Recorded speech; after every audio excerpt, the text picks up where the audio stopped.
आज हम आपको श्राद्ध के बारे में बताना चाहते हैं, इसलिए सभी भगतगण बड़े प्रेम से इसे सुने, श्रद्धा से सुने और इससे सुन करके देख करके श्राद्ध निकालने का कार्य करें।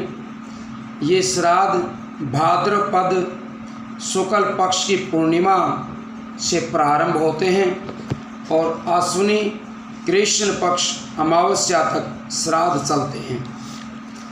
और अब की बार ये श्राद्ध 20 सितंबर सोमवार पूर्णिमा को प्रारंभ होंगे और एकम का श्राद्ध मंगलवार 21 सितंबर को, दूज का श्राद्ध बुधवार 22 सितंबर को, तीज का श्राद्ध गुरुवार 23 सितंबर को प्रातः 7 बजे के बाद होगा, क्योंकि अब की बार श्राद्धों में दूज 2 हैं। दूसरी जो दूज है वो गुरुवार को है, 7 बजे तक है, इसलिए 7 बजे के बाद तीज का श्राद्ध प्रारंभ होगा।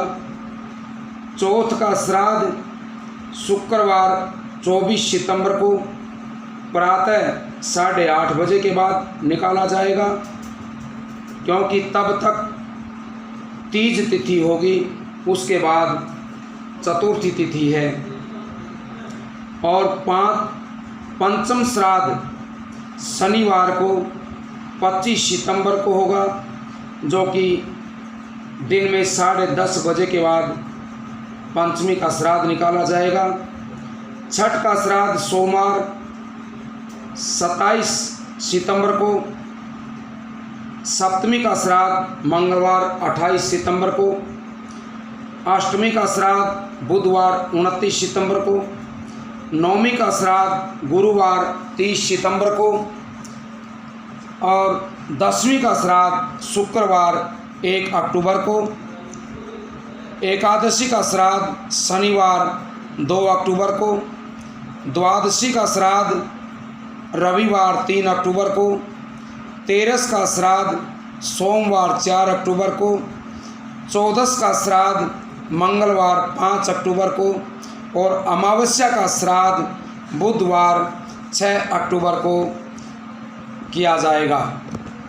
अब हम आपको बताते हैं, जो प्राणी जिस दिन भी मोक्ष प्राप्त करता है, शरीर से प्राण निकलते हैं, उस समय जो तिथि है उसी तिथि में श्राद्ध निकालना चाहिए। जैसे सुबह सूर्योदय के समय दूज है और शाम को किसी के प्राण मोक्ष हुए हैं और उस समय तीज तिथि प्रारंभ हो चुकी है, इसीलिए वो श्राद्ध तीज तिथि में ही लगेगा। जब आप श्राद्ध निकालें तो वो श्राद्ध तीज तिथि में ही निकालें, क्योंकि जब प्राण मोक्ष होते हैं, शरीर से प्राण निकलते हैं, उस समय जो तिथि है उसी तिथि में श्राद्ध निकालना चाहिए। और श्राद्ध किसे कहते हैं? महर्षि पाराशर के अनुसार देश काल तथा पात्र में हविष्य आदि विधि द्वारा जो कर्म तिल, जौ और कुशा के द्वारा मंत्रों से युक्त होकर के श्रद्धापूर्वक किया जाए, वही श्राद्ध होता है।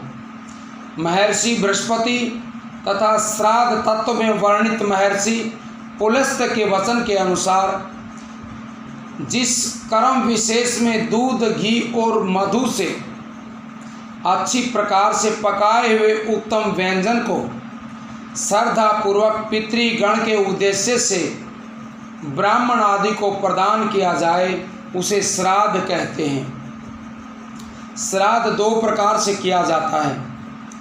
एक तो पिंड आदि देने से, पिंड से श्राद्ध होता है, और दूसरा ब्राह्मण को भोजन करवा करके श्राद्ध किया जाता है। श्राद्ध करने से श्राद्ध करने वाले मनुष्य का परलोक भी सुधरता है और अंत में मुक्ति को भी प्राप्त हो जाता है। इसलिए श्राद्ध से संतुष्ट होकर के पितृगण श्राद्धकर्ता को लंबी आयु, संतति, धन, विद्या, राज्य, सुख, स्वर्ग और मोक्ष को प्रदान करते हैं। जो भी अपने पूर्वजों का श्राद्ध करता है उसको हर वस्तु की प्राप्ति होती है, संतान की वृद्धि होती है, धन की प्राप्ति होती है। और जो श्राद्ध नहीं करते हैं उनके बारे में आपको बताते हैं। जो श्राद्ध नहीं करने वाले हैं उनके द्वार के ऊपर उस श्राद्ध तिथि के दिन वो जीव आते हैं